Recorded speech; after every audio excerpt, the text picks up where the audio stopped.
Kuringana na aikari a matura mantunene igembe ya Rugongo, thina uria wa matungite magithie thabari ya nginyagia kilomita 7 gwetha motungata ma urigitani niguo watumira macokanirira na kunyitanira na thirikari kwendekithia gwakwo thibitari nini iria ritungataga aikari a ntunene ya Rugongo na ya Kianda mwaka-ini wa 2017 na 2018. Rujini haina hospitali yoyote. Hapa Kilindara hakuna hospitali yoyote ya primary health care. Mtu akitaka huduma ya afya huenda mpaka Lari. Ndiposa tukafikiria ni vyema tuwe na at least a dispensary in this area. No thutha wa mwaka uyu kurika, aikari maugite gutiga na kuheanwo motungata o nginyagia umuthi ni wagi wa arigitani.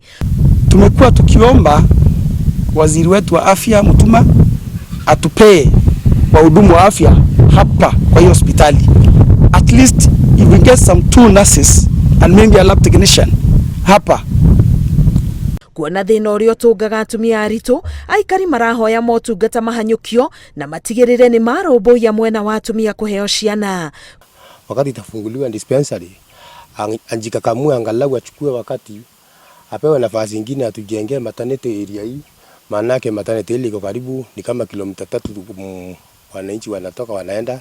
Kwa ihinda riri, aikari no marathie thabari ndaya cia gucaria urigitani o metereire mogaruruku thibitari-ini ino kuria aingi ao marikagiriria thibitari-ini ya kaunti ya Meru. Ngiribotera Inooro TV, Getwo Karo Kenyugo Mwaura.